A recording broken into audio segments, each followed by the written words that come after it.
Okay, hello everybody. My name is Andy Kreitz, and we're going to officially start our podcast. Podcast, yeah. And I'd like to introduce everybody That's a good point. Good start. that's going to be involved in our podcast And behind the scenes. and behind the scenes. And so, what I want to do is to tell you what this is the first podcast that we've ever done. Well, actually, no, it's not. We've done a couple. It's been a couple, but this is the first major podcast. And so, what we have is several companies. We have Texas Country Charmers. That particular company is a company that does barn dominiums, stick-built homes, and shell homes. And we have Barnes Across Texas, which Barnes Across Texas is a company that builds barns.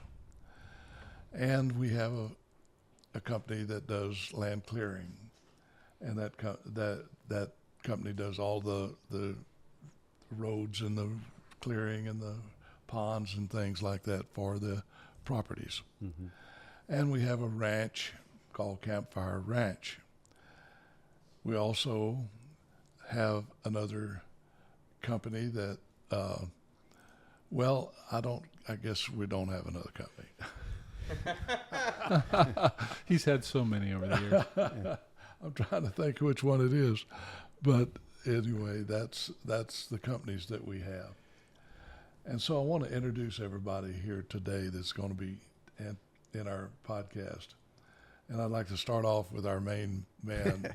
I'm not the main man. I'm just here. I'm just happy to be here. But no, I guess I did plant the seed of doing video content. You did. Yeah, and that's probably what he's meaning by that. So, and I'm just a big proponent of recording the person, the persona, the demeanor, because when you start recording content, it's way better than advertising, because advertising, you can do any kind of script and you don't really know who that person is until you've heard them speak for about 45 minutes to an hour, and you really get a feel for their personality, you get a feel for their character and their traits. And any business, if you're going to build trust or loyalty with a brand, one of the best forms of content, I believe, is a long-form podcast. And so to sit down and just have a conversation about life, business, and how the two intertwine, it really starts to, I guess, lay the foundation for people who are just coming into the Texas Country Charmers world, Barnes Across Texas world. And they start to see, like, I kind of like these guys. It's that trust factor. And you can't really build trust through a straight-up commercial. I think at this point in time in society, we're so tired and sick of scripts, tired of those used car salesman advertising. It's just the whole, come in today, Sunday. Those days are gone. And what people need now is just give me the truth. Just tell me who you are, why you're here, and if I like you, I'll do business with you. And so that's where, I guess my name's Chris, and Chris Garcia. Chris Garcia, and I like to just The man. put it out there. Yeah, not the main man, just happy to be here. and I've been helping this company, I guess, get the word out through marketing. And one thing that I've been telling Andy is he's got a certain appeal that I think the people will pick up on, because you've lived a good life. You've lived a long life. I'm saying too long. Not too long. But you've got some stories that you can share with us and the world that I think they would appreciate, because we've gone so far down this path that if we can go back to the basics of just living off the country, living off the land, you can give us a lot of just insight that maybe a lot of us forgot or don't even know about. Maybe we're just totally unaware of it. So I'm glad that I can maybe be some sort of a moderator at some point to see what we can build from here, and hopefully create content that's going to help change the world for something more positive. Well, I think we can. I really do. The next person I want to introduce is this man right here, Eric Fisher. Yep. He's our designer and our chief architect. But I do a lot of building design. he does a lot of building designs, and he is instrumental in our company. for designing, and we've got some examples of things that he's done that we can show. Yeah. We were And- talking a little bit about barn homes earlier, so I pulled up one of the barn homes that I've been working on. And, it's not enough to just have a nice plan. I need to see how things fit into it. So we have, kind of a real life experience of what it might be like. So it's interior design. I can walk into the building and look around and get a feel for, how someone might use this space. And I think that makes for better design. So. One thing that I noticed when we had met with a client a few weeks ago, and you had sat down with the couple. Mhm. Actually, we all did, and Yeah. they were talking about some of the things they're looking to accomplish. You started to talk about living with the end in mind and designing with the end in mind. Can you talk a little bit about how you've come to that insight? Well, I never know what I've said before. I can never remember what I've said. I But got you. yeah, I definitely think that design has value, and celebrating life has value, and it's something that I think often gets overlooked. And you can use design to celebrate the way we build and the way we live, and to support that way. And that's what I'd like to do. I'd like to make something that is deeper than just a nice skin that shows up on house and looks good. I'd like to have something that actually supports people. Functionality. Yeah, just not just function, like Okay. that supports the life that we live. Like, life is more than function. Life is a lot more than function. It is about relationships. It's about all of these little unseen things, and that's what I want to support. And I don't want to just build something that is skin deep. What you see when you buy it is what you get. So I remember a few years back selling a home, and someone wrote me 6 months later and said, "You're right. This is a much better place to live than we thought." And that's what I want to do here. I want to build something that is really a place you live, not just a place that looks good and has nice pictures. And just right there, as he was talking about it, I think what not surprised me, but when you were having those meetings, when we were having the meeting with the client, you actually cared. You had passion about what you were talking about. I do care. And- I care about people. I care about what they're doing. Right. I care about what they want. And I think I've got something to add to that. I try to help people clarify what they want out of life. And that's why I love working with Andy. Mhm. Like, this is a guy who knows what he wants out of life and has gone for really good things Mhm. in his life. And I think that shows up in the business. I think that shows up in what we do every day. And it's just a pleasure to be, working intelligently in a way that helps people. And I really like that. And that's where long form podcast, I think, this conversation is why it's so important, because when someone's looking to go to that next stage in life and build their dream home, they want to know they're working with the right team. And you can't pull that off with a 30-second TV spot. You just can't. Billboards aren't going to do it either. This isn't where, if I'm going to spend a good amount of money, this is the biggest decision in my life, I want to make sure that the team I'm choosing knows what they're doing, care about what they're doing, and are going to deliver something that I'm completely happy with. So that's why this is so important. And so, yeah. So, and then to the left is Spencer. He's helping to get the word out, but at the same time, make sure that the client's needs are being met by providing feedback to the team, the design team, Oh, yeah. the land team, the I owner. mean, that's really key. What Spencer does is really key to helping us understand what people are looking for.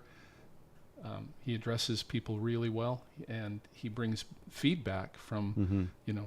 I've learned a lot from him. So it's really great. And I'll having say him around. this: I've done sales for a long time, right? And I've seen a lot of different salespeople. One of the biggest things that you can't train or teach is caring. And I've said this Yeah. time and time again. A lot of salespeople are there just for the money, and they see the client as a pocketbook. Is a means to an end. And Yeah. one thing that we've heard over the years is commission breath.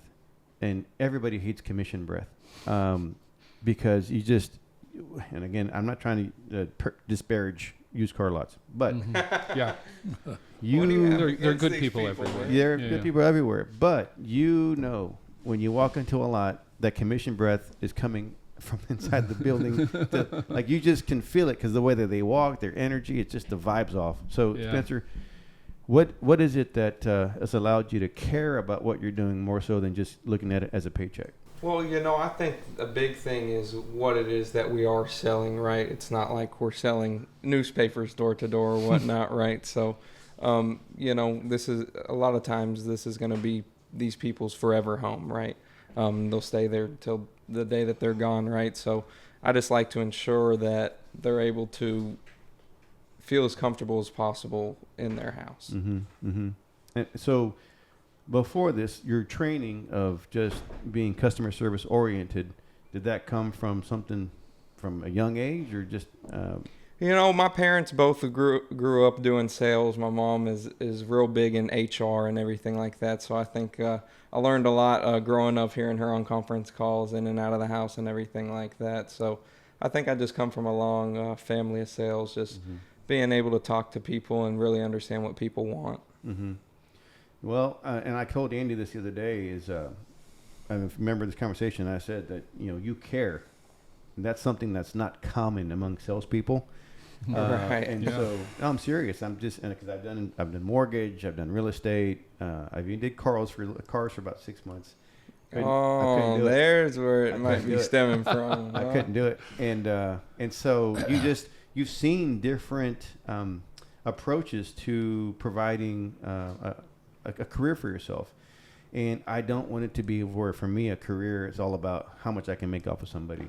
I want to provide solutions. And why I'm focused in marketing and advertising and sales is because I like to provide solutions. So, so Andy, getting back to, I guess, what you're looking to accomplish, and for taking the initiative to say, you know what, I like this direction of content creation. What did you see in, I guess, getting the word out that podcasting or just telling your story is going to be a little bit more effective than just traditional advertising? Well, it allows us to have the time to explain ourselves to people and have people see the people. Like, I'm very fortunate to have the team that I have. And there's one person back behind the scenes here About to say, yeah. that's milling around here, and his name is Nathan Baker. Yeah. And he's been with me for the last 10 years. Wow. So anyway, I You just can say hi if you want. Nathan. Just, If you want. That's Nathan. yeah. That's it. there he is. Well, anyway, to answer your question, I've sold everything in my life. I was a contractor most of my life, but when I first got married 62 years ago, I worked at the Texas Highway Department in an office, and I worked there for 10 years. And they gave me my 10-year pin, and so immediately I got to thinking, when they gave me the pin the very day, I gave them my resignation. And so I went to work as a contractor, and I started a company, and it grew to be the largest company in the southwest part of the United States. Is a remodeling company. And I sold that company and and went into home building at the wrong time. Then came along the Great Depression in the 80s and the savings and loan crisis, and so I then went from there to selling different things. I had lost my company, and so I had started to think about sales, so I started selling. It was a bad time, really. 160 banks went bankrupt. Was that the savings and loan crisis? Savings Back and in loan the 80s? crisis, yeah. That's way before, and you don't hear much about it. But it was very bad for contractors. What happened was the government shut down all loans, and we couldn't get loans for our homes.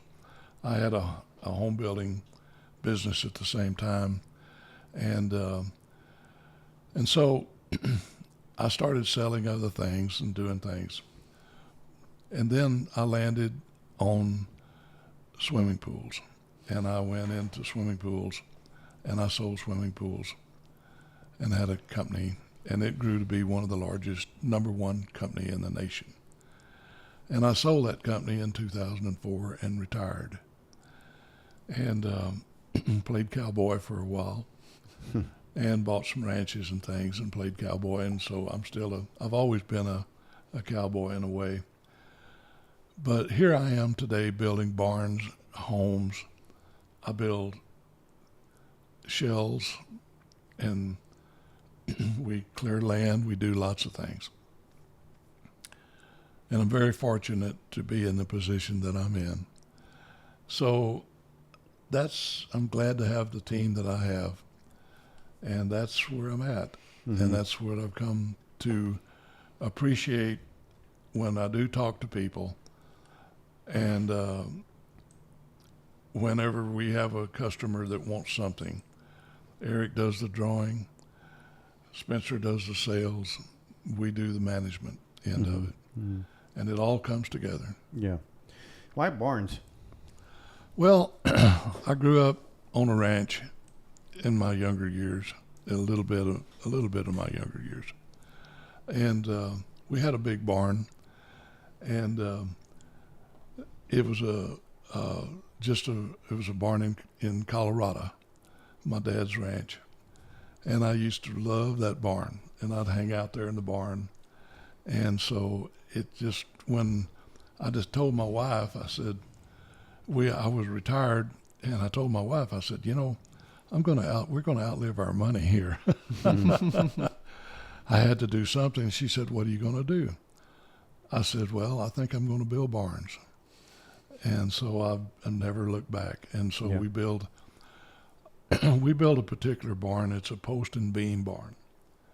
And it's a beautiful barn. We use full dimension lumber. We get our lumber from the mill. Mm-hmm.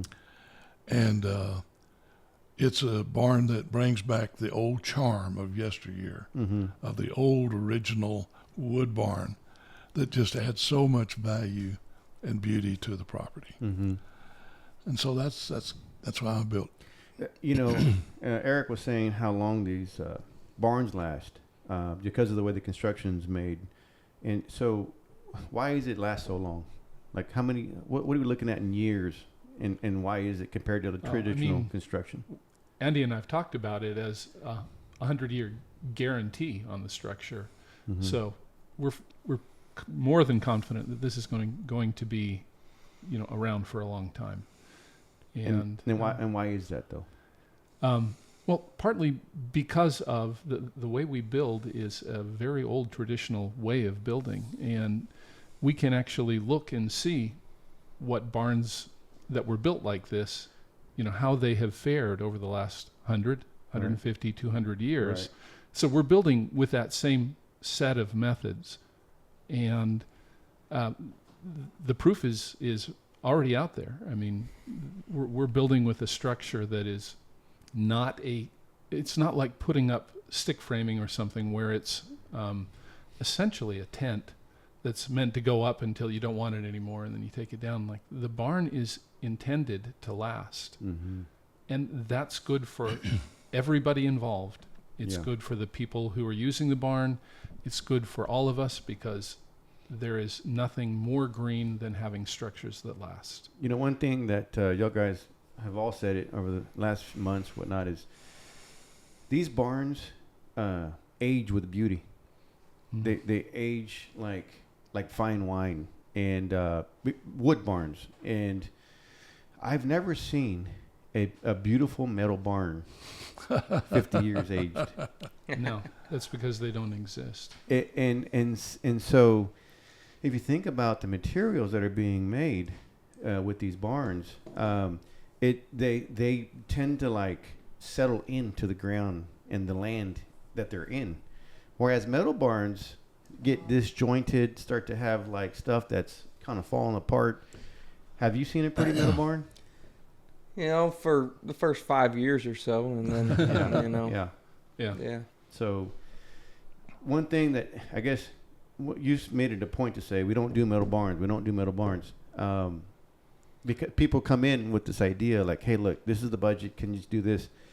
It tends to taint the brand if you built the barn that in time people start complaining about. And it's like, well, we warned you that metal barns aren't the way to go to begin with. Yeah. Well, that's true. Does that make sense? It does. The wood barn has made a tremendous comeback in Texas on ranches and farms and things around the country, due to the beauty of a wood barn. It gets prettier with age, and as it gets older, it just gets prettier. Oh, it does. And so our siding, a lot of people think that the wood barn's not going to last. I tore down a barn that was in a movie called Secondhand Lions with I can't think of the actors right now, but Robert De Niro wasn't yeah, in there. no, it wasn't De Niro. It was Was it shot here in Texas? yeah, it was shot right there in Pflugerville, and it was Kane and Michael Caine and Duvall. Duvall. Okay, Yeah, Robert Duvall. Robert Duvall. Yeah, that's and then it. the young boy, I can't think of his name either, Yeah, I but can't it was a remember. great movie. And that barn, we actually used a lot of the old lumber. And this barn had been built in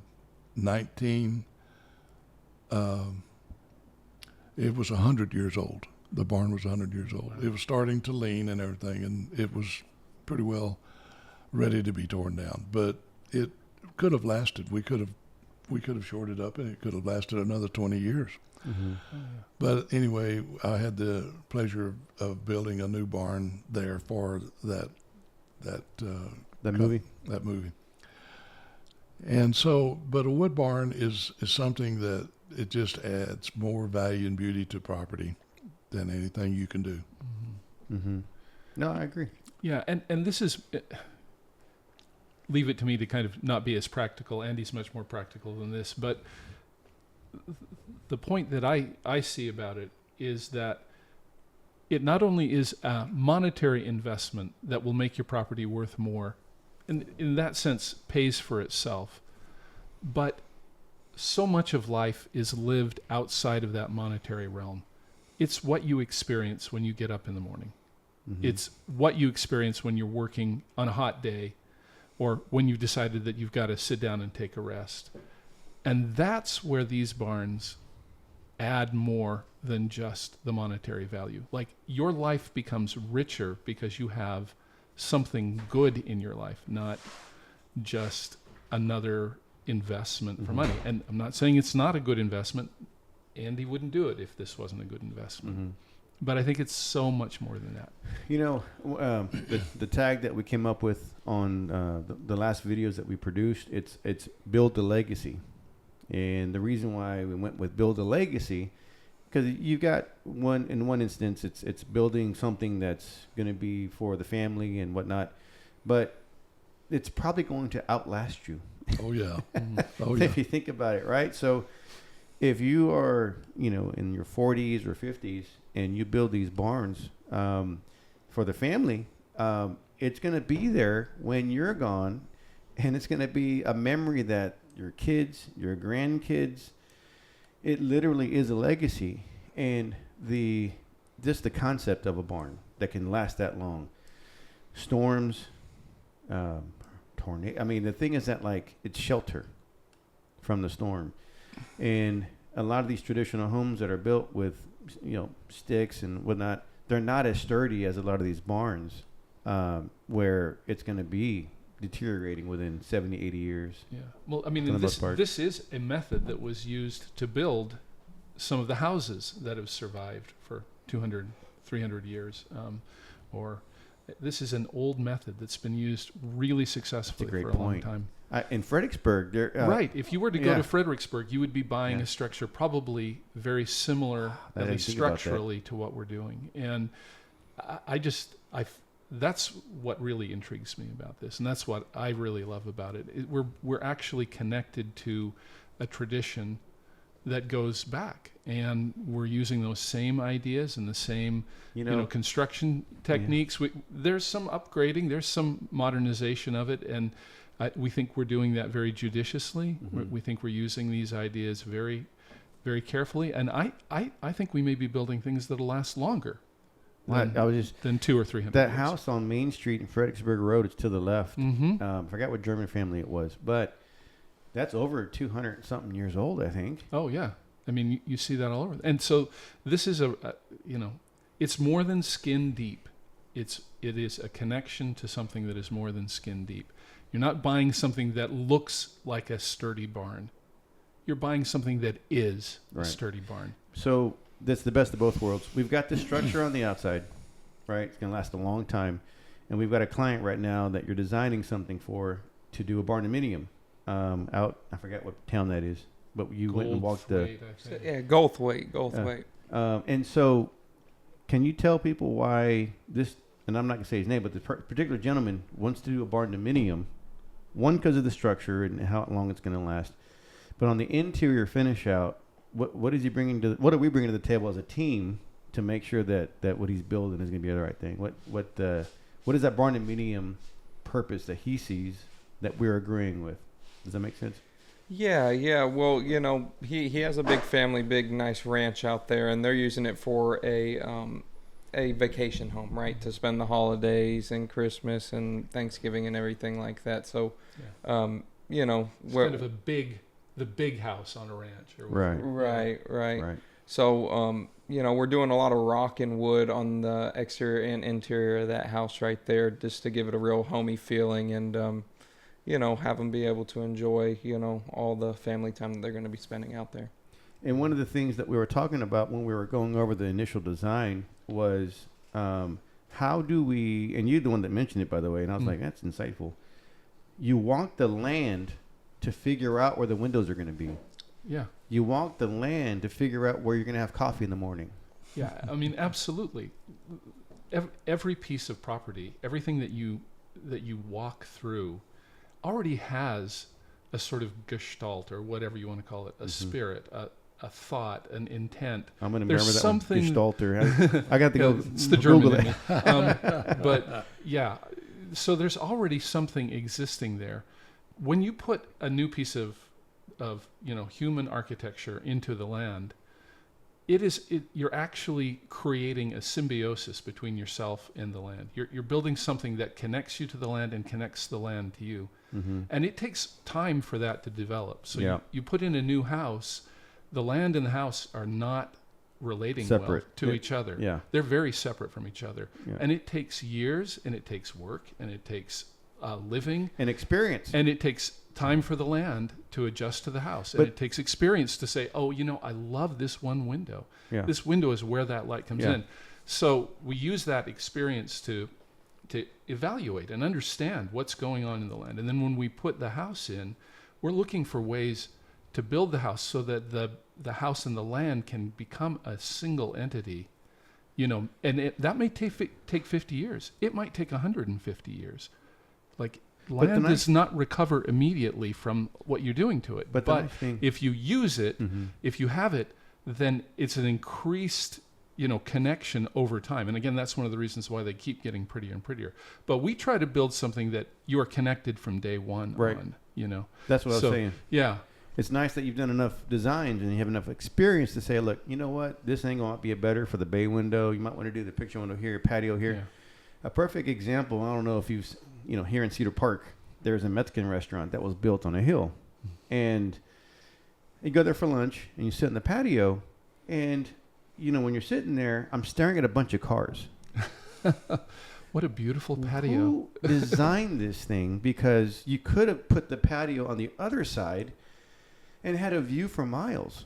It's like, it blows the mind. And I wasn't even a designer. I didn't know Eric back then. Yeah. And so having lunch and just looking at, like, why would anybody design this patio in the middle of the parking lot Maybe they're a car is lover. beyond me. Oh, we see it And this all is the time. commercial property. all the time. Every piece of property is unique in some way, no matter what it is. And you just need to research and find that unique part of that It's attributes. attributes. Yeah. And sometimes using we use kind of humble materials, is just wood. It's pine. get our- it's beautiful. Go ahead. Yeah, we get our lumber milled Mm-hmm. from the mill Yeah. in East Texas. So it's really kind of fun. It's like we have a direct connection to the tree that's actually going to be Nice. the part of your house. Nice. You know, It's not far removed. It's not coming from China. it's not. Yeah. It's not. Oh, I don't know where that came from, or what. You know, Mhm. it's actually.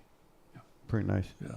Well, when I first started, I had one company. It was Texas Country Charmers, and we did everything. We did homes, we did barns, we did everything. And I found out real fast that the barns needed to be separated from the home side. We can build homes and shell homes and things like that under Texas Country Charmers, barn dominiums. But barns, we build under Barns Across Texas. So I separated the two companies. I have Texas Country Charmers, and I have Barns Across Texas. And so we have a sketch here that Is this a barn dominium, Eric? this is a Yeah. barn Can dominium. I say a word about the word barn dominium? Sure.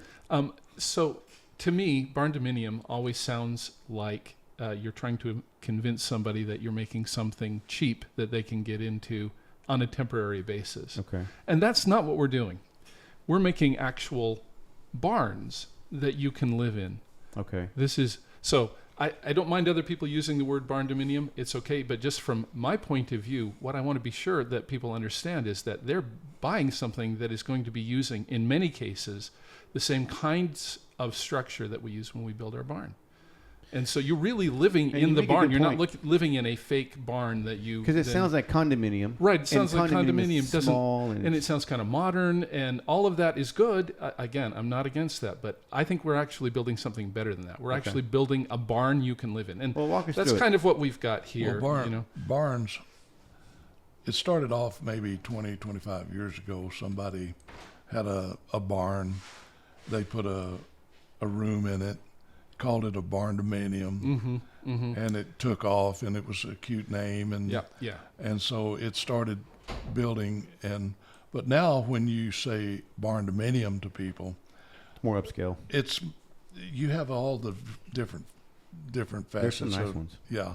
Oh, definitely. To a beautiful barn dominium where you've got, what we do, or you have a barn dominium like what we talked about, where you have a barn with a room in it Mhm. for your hands and things like that.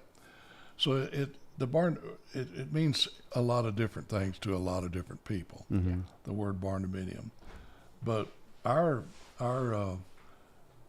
homes are tailor-made from the barn style. Yeah. Show them what you've done with Yeah. the plan. Well, I think this is just a beautiful plan that we've come up with here, and we, Andy said I'm the designer, and yes, I'm a designer, and I do a lot of design. But this is always a team effort. Okay. It's never rogue me going after. So let me just kind of show you this beautiful home. I think we call this the Branham. I'm always forgetting the name of it, but here's kind of the front and the entryway. What I really like about this is that you can see that it is quite narrow as you're approaching it, that you have two porches. It's very much like a barn in that way. Mm-hmm. And then as you come into the home, you see that it's really only one room wide. So why is that important? Well, not only is it only one room wide, you see that you have doors on either side of it, Mm-hmm. and a door that's at your entry. So you have a beautiful entry, a place where guests can come, a place where you can enter, but you can also enter from the sides. And what we're doing is opening you up to all of the things that are around you. Mm-hmm. So you can go in and out on either side. You can have windows and doors open. Literally, the air can move through this like an ocean. Mm. It can Oh, I see what you're literally come So both right sides through. have French doors. Yeah, you have these beautiful, swing doors, a pair of swing doors here. Then you have windows, and this isn't all glass because it doesn't need to be. It's all open to everything that's around you. Mm-hmm. So this is an incredibly beautiful example of that. And of course, how high are yeah. those ceilings? so the base of these trusses up here is about 10 feet. So the ceiling's probably going up 16, 17 feet. That's nice. And we have a beautiful truss that we've designed that goes in there, uses that full dimensional 6x6 lumber. You can see that it's worked so that they can be joined together. We have kind of the main rafters and the common rafters that support then like a beautiful wood ceiling. This beautiful wood ceiling becomes an important aspect of what makes this feel so great. Is it possible to do some sun, what do you call them? Skylights? Skylights. Well, yes, because the structure is the structure, we have the ability to change a lot of things very, very Okay. easily. Okay. So, yeah, you could have skylights. Although in Texas, I probably wouldn't recommend a lot of skylights in here. We just get so much sun that in a lot of ways what we're looking for is something that mitigates how we use the sun, right? What about the glass? If you wanted to do like a one wall of just Yep, you could put in a whole wall of glass, and of course with the side porches, they're protected. So a lot of times when you see a house, the overhangs in the house are maybe 18 inches, Mhm. 2 feet. That doesn't give you much protection. We have 8 feet that are Oh, protecting gotcha. the the side. overhang. Yeah, that overhang gives you 8 feet of protection. And I love this too. So again, part of the outside becomes like part of the inside. So you have these beautiful French doors from that room we were just in, and then the bedrooms are back in the back. But you see, we have an outside entrance to the bedrooms too. So you don't have to just stay inside to go around and have this artificial division between you and the outside. Mm-hmm. Like the outside becomes part of what you do, how you live in this house. Right. And I mean, this is very typical of, I think, the way we do things. So if somebody designs something custom, you could do a walkthrough like that on the rendering to give them a feel Yes. for what it feels I like. use SketchUp. I love SketchUp because it's very wide open. It allows like me to ketchup do a too. lot of things. And like, not ketchup, SketchUp. Yes. And not mustard either, not smustard either. But yeah, it allows me to get a feel for what we're really seeing. Of course, Right. what I'm not showing here is that we are able to geolocate using SketchUp directly to your property. To Anywhere in show the where the United sun States. comes up and the sun goes We down. can then see exactly where the sun comes up. We can know what it's doing each day of the year. We That is can interesting. on this project that we were working on. This is not this project, but the one out in Goldthwaite. We geolocated what we're doing there. We even found the power pole where Really? he has that power pole coming into his property. That So is we know impressive. exactly where that power pole is. So we can see exactly how we want to, there's a conflict between views and air and light. We can find ways to mitigate that and make that powerful, This is just one example of what we do. Yeah. And typically you're doing pre-designed, or I guess ready-built designs for people to kind of peruse through to see what might Yes, be a we good option. definitely have some designs that are more generic. But again, these more generic designs are time-tested designs. Right. They're monitor barns. Well, monitor barns have been used all over the place. Okay. Right? So that is explain a to me what time-tested. monitor barns So a mean. monitor barn has a center aisle that's raised. So, Okay. and they're very, very beautiful. We have lots of those that you can see. The gambrel barns, people are aware of kind of what that looks like. That's the Okay. kind where they have the break pitch on the roof, and we can do Dutch, we can do English gambrel barns. We know how to do all of those things, and they've been used everywhere, very successfully. If they want to do a loft, is that possible as well? Oh yeah, lofts are one of the beautiful parts about Mhm. building a barn. There's so much space up above. Originally, many barns were built so hay or that kind of thing can spontaneously combust. Can be really dangerous if it's Yep. kept in a tight space. Yep. Barns were built really large, so there was a lot of circulation, so that you didn't have that problem. And Gotcha. so they're still really big. So if you inhabit them, there's so much space up above, and there's so many ways to use it. And if you're using it as a barn, this is a tried and true barn. You can put it in there. You can keep it cool to protect. You might have horses. You can use older styles of, essentially moderating the climate Yeah. so that You're not out there running some machine to keep this thing working. It is itself part of what keeps you cool, part of what makes it pleasant to be there. And you know? so I recently visited with Kevin from Prosperity Bank, and a lot of folks probably thinking about, how am I going to get this thing funded? Like, I want to build this barn. I want to build something that's going to be unique. It's going to last a long time. And so in visiting with Kevin and another gentleman named Carl Pikus, who specializes in the 1031 exchange, they talked about how if you own your land, you can use that. And we were talking about it with Spencer, because he had a client that called that they own some land. You can use the value in your property as equity to the down payment to the financing. So on your loan to value, typically I think it's about 20%. If you own 10 acres, right? And he was Kevin, and we can probably show Kevin as he talks about this, but if you own your land outright, you could use that equity in the land as your down payment, only worry about the closing cost. And so on an 80% loan to value, you're walking in for just closing cost. If you are still paying on your land, there's a way that you can use construction loans that they've got available there at Prosperity Bank, where you tie in the two loans, so you only have one payment, and basically still using whatever equity that you have based upon the value to the loan balance. So people are probably thinking about, it's a great idea. I want to do something like this. It makes perfect sense for me and my family, but how do I get help to make sure that I can finance this thing? And that's where I think financing and creative financing, for example, selling commercial property. If you're about to retire and you own a couple of apartment complexes, you could use a 1031 exchange. No, I'm good. Thanks, Nathan. That's friendly. And by the way, Nathan, he's the mastermind behind all this IT stuff and tech. And if it weren't for him, we probably wouldn't be recording right now. Yeah. So if you have a couple of apartment complexes and you're tired of managing it and you want to sell it, the nice thing about barn dominiums and these structures, a lot of times you can get built within 6 months, which is the 180 day is the maximum time constraint for a 1031 exchange, where you avoid capital tax penalties, capital gains tax penalties.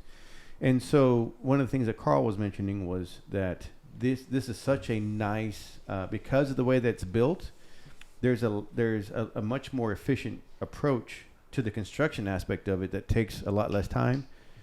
Still lasts a long time because of the structure and the way it's been built.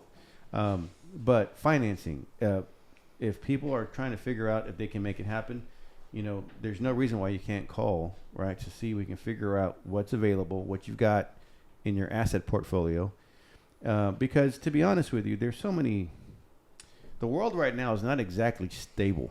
I don't know if people have been looking around at the news, but whether it's stock market, whether it's derivatives, whether it's the dollar, I mean, the border, like how many things can we put out there that we consider something somewhat unstable? Why not divest from instability and invest in stability, right? And for me, a stability, something stable for me in the future, moving forward. If you want to protect and preserve and provide for your family, why not build a structure that's going to be something you can live in that will last 200-300 years? Maybe even build something attached to like a storehouse where you can have your livestock, your heirloom seeds, maybe some solar panels. And so for the most part, I think we've covered some nice topics. Hopefully the people got a good idea of who we are, what we're about, what we're trying to accomplish, and what hopefully if they have the vision and the dream, that this is a good team that put the whole thing together for them. Well, I sure hope so. Barns Across Texas is who we're mostly talking about today. Mostly we've talked about barns, and but we do shell homes and barn style homes and regular homes in Texas Country Charmers. So it's two different companies, and we're here to serve. That's it. We're just here to serve. Yeah. Spencer, any final words?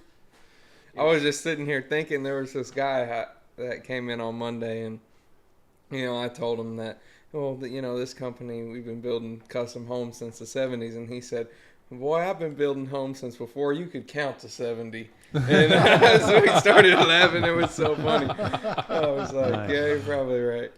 Nice. But when people call, typically Spencer's going to either answer the phone or someone's going to transfer it to Spencer. So he's the point of contact with He's any the questions. He's the go-to man at the beginning. That's good. Any final words, Eric? No, I think I've said enough. Live free. Yeah, live free. No, that's it. So hopefully, the person viewing this video has some new ideas that they can kind of entertain, and if there's something they are looking to accomplish, maybe moving their family to different areas of the nation. That if it's in Texas, we can typically build within a pretty what kind of radius we talking 150, 200 miles. outside of the Austin, Texas area. Yeah. So if they're within that area, we probably fit the mold for who our crews are going to be going. And I don't know, the production time is about 3 to 6 months, depending upon the finish out. So awesome. I'm glad we had a chance to sit down and chat. And then until the next one, peace. You've been great. Very good.